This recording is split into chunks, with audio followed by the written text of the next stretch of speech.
Des milliers de personnes défilent à Lubango pour s'opposer à la violence basée sur le genre.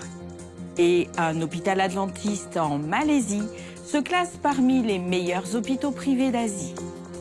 Ces histoires inspirantes et bien d'autres, maintenant sur ANN.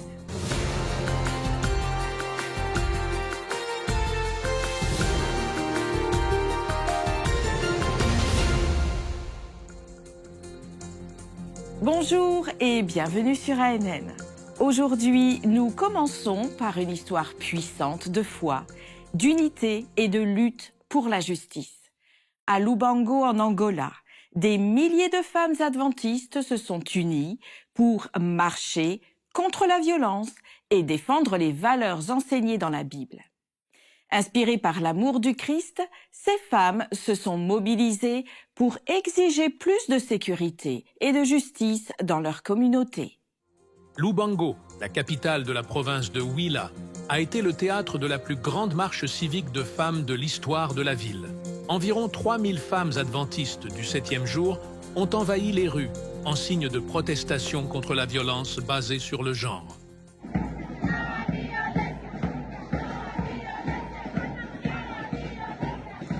La marche a couvert 10 km à travers les rues de la ville. Avec des affiches, des banderoles et des chars, elles ont lutté pacifiquement pour la justice et la fin de la violence contre les femmes et les enfants. 3000 femmes participent à cet événement.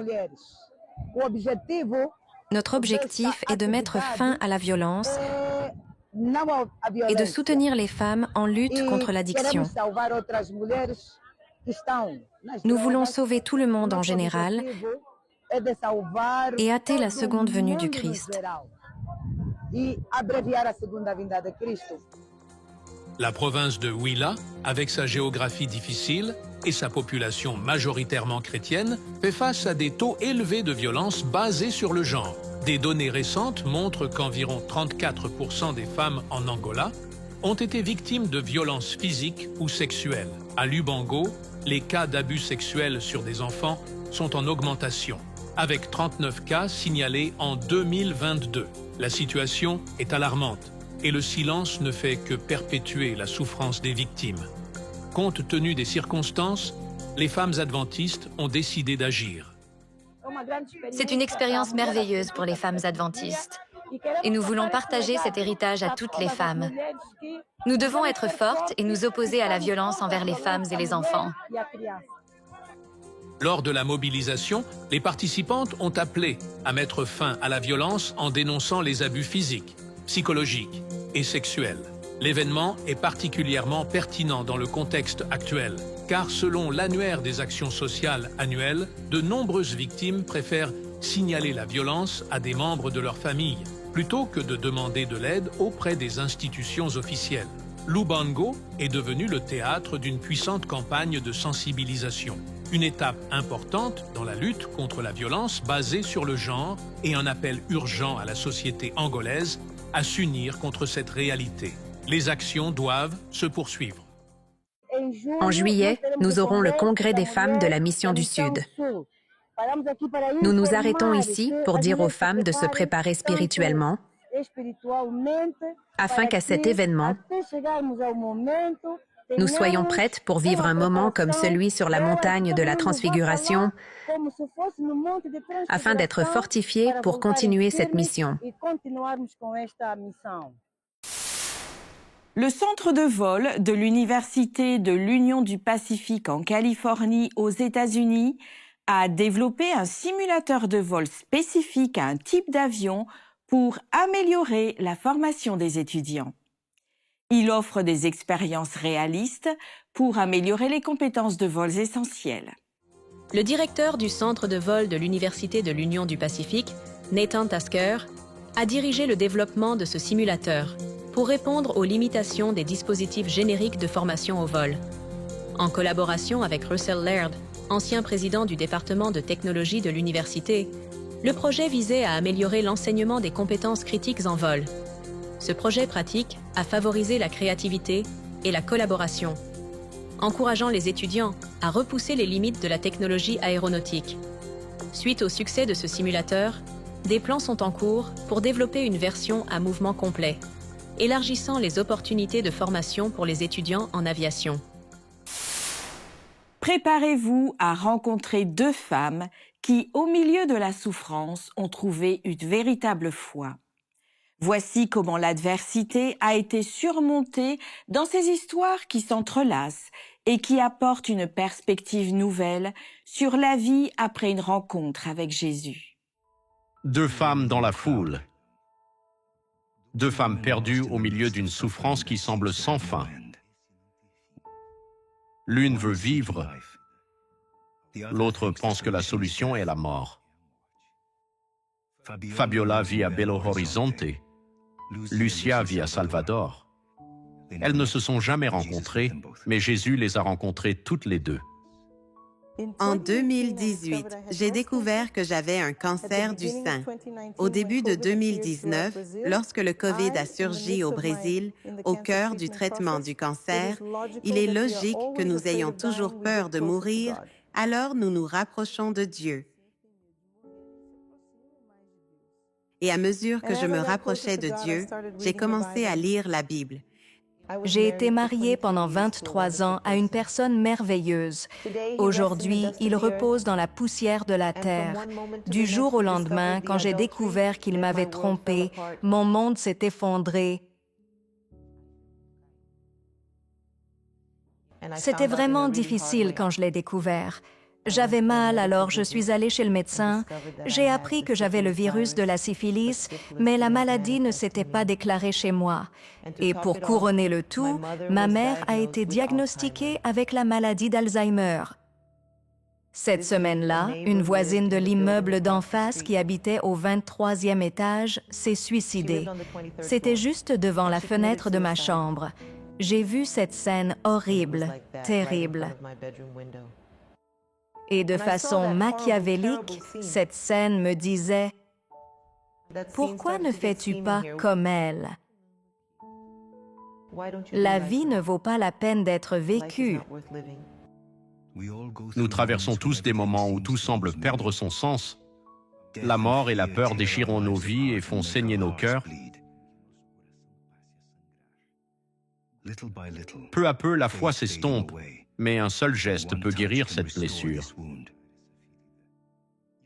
Et ce qui unit l'histoire de Fabiola et Lucia est précisément un geste qui ne venait pas d'une main, mais d'une petite patte. Je me suis installée devant ma télé. Je regardais une chaîne évangélique, mais il y avait une publicité. Mon chien a changé de chaîne en marchant sur la télécommande. J'ai voulu retrouver la chaîne précédente, et en la cherchant, je suis tombée sur Novo Tempo, et je ne l'ai plus quitté. Un jour, la télévision était allumée. Je ne savais pas ce que c'était. Et Bob, mon chien, a sauté sur le lit et a mis la chaîne 184 que je n'avais pas mise en mémoire à l'époque. À ce moment-là, un homme parlait d'un Jésus que je ne connaissais pas. On dirait qu'un cargo a été soulevé de mes épaules. Et cette nuit-là, j'ai pu dormir. J'ai découvert ensuite que c'était la chaîne Novo Tempo. Le toucher d'un chien, le toucher d'une télécommande, le toucher du bord de la robe de Jésus. À travers ce toucher, l'espoir de restaurer les cœurs de Fabiola et Lucia. La blessure peut encore exister, mais elle ne saigne plus car la foi a stoppé le saignement et aujourd'hui elle guide la vie de ces femmes. Je remercie mon petit chien qui a changé de chaîne. C'était une transformation de l'eau en vin. Dans le groupe de thérapie ou en attendant une consultation, je partage des livres, je les montre, j'en parle, j'apporte la paix, j'explique que Jésus existe. Ce n'est pas une punition de traverser une maladie, c'est un mystère de Dieu. Si Jésus a déjà pris toute notre douleur, pourquoi devrais-je rester piégé dans la maladie? Je la traverse. Un enseignement, un changement de caractère. C'est ce que Novo Tempo m'a fait comprendre.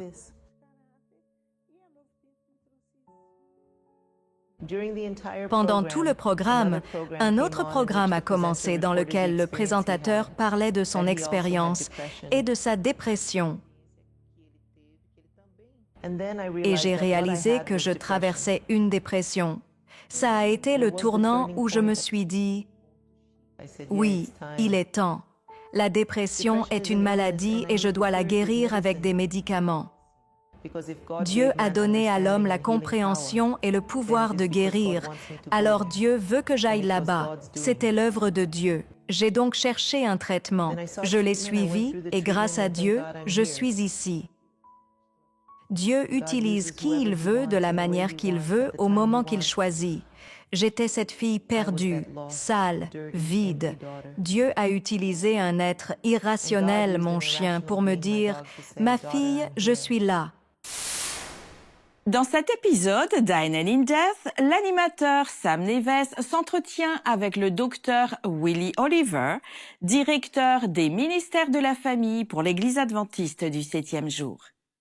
Ensemble, ils explorent la réponse de l'Église à l'attirance pour le même sexe, à l'identité et au rôle de la grâce de Dieu. Que disent les Écritures et comment devrions-nous entrer en relation avec ceux qui naviguent dans ces expériences? Rejoignez-nous pour mettre en lumière les points clés de leur conversation. L'Église adventiste du 7e jour croit en Jésus et en sa grâce salvatrice. Le fait qu'il soit allé au calvaire, qu'il soit mort pour nos péchés, les péchés du monde, de tout le monde, peu importe le défi, y compris les homosexuels. C'est ce à quoi nous devons nous accrocher. Que disent les Écritures et comment devons-nous nous comporter selon les Écritures? Donc tout d'abord, nous avons tous péché et nous sommes privés de la gloire de Dieu. C'est ce que dit la Bible dans le livre des Romains, mais il y a la grâce. La Bible dit aussi que là où le péché abonde, la grâce surabonde. Voulant dire que la grâce de Dieu est plus grande que n'importe quel défi, péché ou situation, que vous soyez hétérosexuel ou homosexuel. Je pense que la grâce de Dieu couvre. Alors que nous nous rapprochons de la fin des temps et prêchons l'Évangile qui est la bonne nouvelle du salut, cette bonne nouvelle est pour tout le monde. Personne n'échappe à la bonne nouvelle du salut et à la grâce de Dieu. Et la parole de Dieu dit qu'en contemplant, nous serons changés. Nous passons beaucoup de temps avec du matériel profane, sur les réseaux sociaux, les films, la télévision. Presque chaque programme de télévision, chaque film, aura des scènes qui normalisent les relations entre personnes de même sexe. Si c'est ce que nous passons notre temps à regarder et à lire, cela va façonner notre perspective. Mais si nous allons à la parole de Dieu, c'est clair. Dieu a créé l'homme et la femme, dans Genèse, à l'image de Dieu. Donc, quand nous sommes dans le monde séculier, en philosophie, parlant de non-binaire, et c'est devenu un mot à la mode, presque chaque personne, chaque jeune adulte, chaque étudiant universitaire. Oh, nous sommes non-binaires. Nous le portons presque comme un badge d'honneur. Eh bien, pendant que nous disons non-binaire, la parole de Dieu dit binaire, homme et femme. Genèse 2, versets 24 à 25. Et un homme quittera son père et sa mère et s'attachera à sa femme, et les deux deviendront une seule chair. Hétérosexuel, monogame. C'est l'idéal de Dieu, et c'est ce qu'il a établi dans le Jardin d'Éden. Et ce n'est pas tout, ce n'est pas seulement dans l'Ancien Testament, car quelqu'un pourrait dire « c'est l'Ancien Testament, nous sommes un Nouveau Testament ». Eh bien, en tant qu'adventistes du 7e jour, nous croyons dans toute la Bible. Et dans le Nouveau Testament, Paul, l'un des principaux auteurs du Nouveau Testament, dit dans sa première épître aux Corinthiens, 1 Corinthiens 7, verset 2. En fait, au verset 1, il dit « Je pense qu'il est bon pour l'homme de ne point toucher de femme. » Verset 2. Toutefois, pour éviter l'impudicité, que chacun ait sa femme, et que chaque femme ait son mari. Pour visionner l'épisode complet et d'autres vidéos explorant plus en profondeur la foi adventiste du 7e jour et son histoire, visitez la chaîne officielle sur YouTube. En Russie, les jeunes adventistes partagent des expériences sur le projet Une année en mission. L'événement s'est tenu à Novosibirsk avec Roman Mikhailovich Kisakov, responsable du département des ministères de la jeunesse de la région eurasienne. Il était le conférencier principal et a observé de près les actions sociales menées par les missionnaires. Kisakov a également rencontré les bénévoles, écouté leurs défis et réalisations et a proposé des conseils sur la manière de renforcer le ministère en soulignant l'importance du travail d'équipe et de l'engagement au service chrétien. Le projet Une année en mission continue d'inspirer les jeunes à s'impliquer activement dans le travail de Dieu pour impacter les communautés avec le message d'espoir en Jésus. L'hôpital adventiste de Penang est reconnu parmi les meilleurs hôpitaux privés d'Asie pour 2025. L'hôpital adventiste de Penang, en Malaisie, célèbre son centenaire avec une réalisation significative. Il a été élu l'un des meilleurs hôpitaux privés d'Asie pour 2025 par Newsweek, l'un des principaux magazines d'actualités au monde, en partenariat avec Statista, une entreprise de recherche mondiale. Cette reconnaissance met en avant l'excellence de l'hôpital en matière de soins médicaux spécialisés, y compris les chirurgies orthopédiques, ophtalmiques et de l'épaule. Avec 100 ans d'histoire, l'hôpital se distingue par sa technologie avancée et son expertise médicale. Il s'engage également dans une approche holistique de la santé, prenant soin du bien-être physique, mental et spirituel des patients, en accord avec les principes de l'Église adventiste du 7e jour. Célébrant ce jalon historique, l'hôpital se prépare pour l'avenir avec la construction d'une nouvelle tour de 19 étages qui augmentera sa capacité et fournira plus de ressources pour répondre aux besoins croissants en matière de santé de la région. Cette expansion promet de continuer la tradition de fournir des soins de première qualité tout en honorant son engagement envers la communauté. Lors de la cérémonie de lancement du club des ministères de la jeunesse adventiste à l'église adventiste du 7e jour de Melton, sur le thème « Recentrer et faire une différence dans ma communauté », les jeunes ont été mis au défi d'être des agents de changement. Les dirigeants ont souligné la loyauté envers Dieu et le rôle des jeunes en tant qu'influence positive. Ils ont également mis en avant l'importance du ministère de la jeunesse et l'engagement requis pour le leadership et le service envers Dieu. Cet événement a rassemblé plus de 100 jeunes et 30 membres de l'équipe et s'est conclu par une cérémonie d'engagement encourageant les participants à s'impliquer activement, à servir Dieu et leur communauté. Des milliers de jeunes explorateurs âgés de 10 à 15 ans du territoire du sud de l'Asie et du Pacifique se sont rassemblés au Camporé régional des explorateurs au Mountain View College aux Philippines pour compléter une copie manuscrite de l'Ancien Testament. À la station d'écriture de la Bible, mise en place dans le cadre des activités de l'événement, des participants ont transcrit les Écritures de la Genèse à Malachie. Ce projet, aligné sur le thème du camp « Reconstruire l'autel », visait à promouvoir la discipline et l'engagement chez les jeunes. Le dernier jour, le manuscrit achevé a été remis à Roger Caderma, président de la division, et sera préservé au Centre du patrimoine adventiste. Les dirigeants régionaux ont loué les jeunes d'avoir intériorisé la parole de Dieu et ont souligné son importance en tant qu'héritage de foi. Le Nouveau Testament devrait être achevé lors du prochain Camporé régional en Thaïlande en 2027, qui aura pour thème « Courir la course », inspiré par Hébreux 12, versets 1 et 2 et la vie de l'apôtre Paul. Les coordinateurs ont encouragé des prières ferventes pour la prochaine phase de cette entreprise historique. Nous nous dirigeons vers le Kansas, aux États-Unis, où Advent Health Ottawa et la Fondation Advent Health Ottawa, en partenariat avec l'organisation à but non lucratif Shoes That Fit, ont fourni de nouvelles chaussures de sport et des chaussettes à plus de 1500 élèves du comté de Franklin. Cela marque la 2e année consécutive de l'initiative dans 7 écoles élémentaires. Lors du lancement de l'événement soutenu par des bénévoles et des leaders communautaires à l'école élémentaire de Wellsville, plus de 300 élèves ont reçu des chaussures, des chaussettes et un petit déjeuner. Les organisateurs ont souligné l'impact du programme, notant que des chaussures appropriées renforcent l'estime de soi, la fréquentation scolaire et la participation aux activités physiques. Avec un enfant sur 3 aux États-Unis vivant dans des familles à faible revenu, le programme vise à créer un environnement scolaire inclusif et solidaire, alors que l'un des signes les plus visibles de la pauvreté est la qualité des chaussures.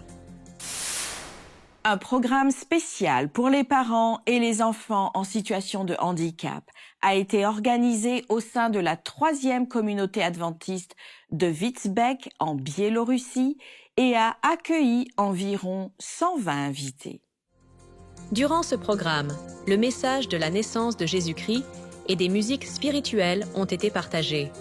Les enfants ont reçu des Bibles, des pages à colorier et des cadeaux de Noël, tandis que les adultes ont reçu des Bibles et des livres chrétiens.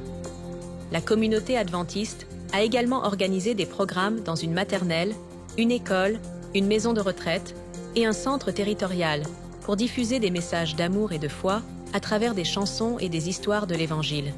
Les participants ont reçu des cadeaux, des Bibles et des livres, rendant l'expérience joyeuse et significative. Dans une région éloignée de l'Inde, une école change la vie de nombreux jeunes. L'Académie adventiste de Pine Hill s'agrandit pour offrir davantage d'opportunités. Mizoram, un petit État du nord-est de l'Inde, fait face à des défis géographiques avec ses forêts denses et son terrain montagneux. La plupart de ses plus d'1 million d'habitants sont chrétiens, suivant leurs propres traditions et langues.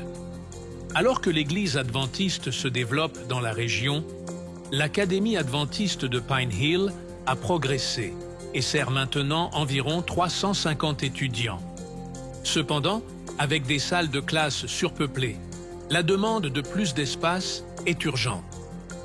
L'importance de l'école a encore augmenté récemment alors que des centaines de réfugiés du Myanmar ont traversé la frontière vers l'Inde, fuyant l'instabilité. Pour beaucoup, Pine Hill est considéré comme le seul refuge offrant une éducation chrétienne essentielle pour un nouveau départ. Avec le soutien des volontaires de Maranatha International, une organisation humanitaire indépendante, un nouveau bâtiment est en construction pour doubler la capacité de l'école. Grâce aux bénévoles et aux donateurs, le projet fournira des centaines de places supplémentaires, renforçant le rôle de Pine Hill en tant que voie vers des opportunités dans une région difficile de l'Inde. Au cœur de Taïwan, un café propose plus que de la bonne nourriture. Il offre un espace de connexion, de foi et de rencontres qui influencent des vies. Grâce à de bons repas et à des conversations constructives, les étudiants et les familles découvrent quelque chose de plus profond. Découvrons l'atmosphère du café nommé Come and See. La ville de Taichung, à Taïwan, est célèbre pour ses rues animées, ses marchés et ses universités. Elle accueille une population étudiante diversifiée qui aspire à un avenir prometteur. Taichung est un lieu idéal pour s'engager avec les étudiants sur le plan spirituel. Le Come and See Café est situé au cœur du quartier central, à proximité de nombreuses universités. Il a été créé grâce à votre soutien lors de l'offrande du 13e sabbat en 2021. Le café est un lieu où les gens peuvent se connecter, explorer la spiritualité et trouver un sens dans la communauté. Notre client est notre voisin. Il ne connaît donc pas Jésus. Nous voulons le leur présenter Nous avons donc préparé cet endroit. Avant la création de ce centre d'influence urbain, le pasteur Kwon était profondément impliqué dans la pastorale publique des campus, s'efforçant activement d'atteindre, d'enseigner et de présenter l'amour de Dieu aux étudiants de plusieurs campus de manière innovante. S'appuyant sur cette riche expérience, le pasteur Kwon a vu une opportunité de ministère hors campus. Il a imaginé de créer un espace où les étudiants pourraient venir déguster de bons plats tout en apprenant à mieux connaître Jésus. Ils viennent ici, ils lisent la Bible avec nous. Nous organisons donc une réunion biblique avec eux.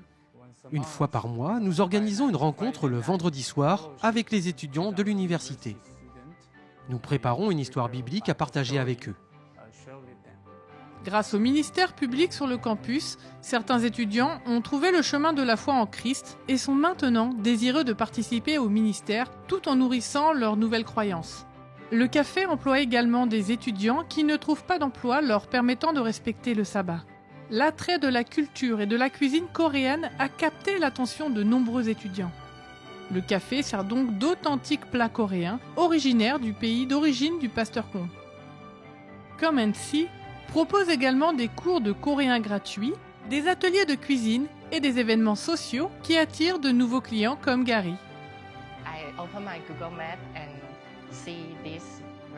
J'ai ouvert ma carte Google et j'ai vu ce restaurant.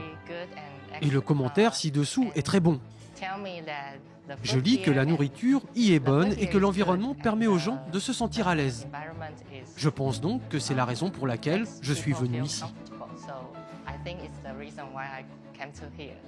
Depuis sa création en août 2022, la réputation du café Come & See s'est étendue au-delà de la population étudiante. Les familles qui s'y rendent y trouvent également l'occasion de découvrir le Christ grâce à des livres soigneusement sélectionnés dans le restaurant.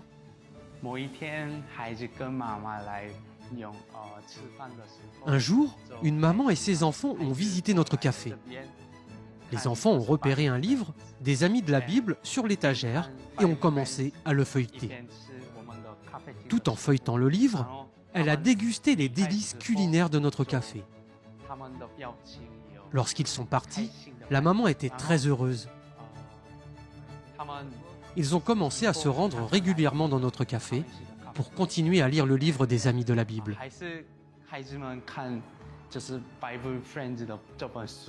Dong, un étudiant qui travaille à temps partiel comme cuisinier, se rend compte que chaque rôle peut apporter une contribution significative à l'œuvre de Dieu. J'aime travailler ici parce que, grâce à mon service, mes clients peuvent se faire une idée de ce qu'est Jésus. Notre café est un endroit où nous pouvons partager l'Évangile avec les Taïwanais qui ne connaissent pas encore Dieu. C'est grâce à notre café qu'ils ont appris à connaître l'amour de Dieu. Grâce à vos généreuses offrandes du 13e sabbat en 2021, ce café a rendu l'Évangile accessible à travers le langage universel de la nourriture et de l'hospitalité. Aidez-nous à garder ce café pour que ces efforts puissent atteindre la population urbaine de Taïwan. Souhaitez-vous partager quelque chose d'extraordinaire de votre communauté ou une histoire inspirante ? Envoyez-les à contact@adventiste.news. Ils seront peut-être présentés dans l'un de nos prochains épisodes. Chaque jour, des adventistes du monde entier partagent l'espoir et exercent un impact positif. Pour en savoir plus sur leurs croyances, visitez adventiste.org. Et pour des nouvelles et d'autres récits de tous les coins du monde, rendez-vous sur adventiste.news. Merci de votre fidélité et nous vous disons à la semaine prochaine.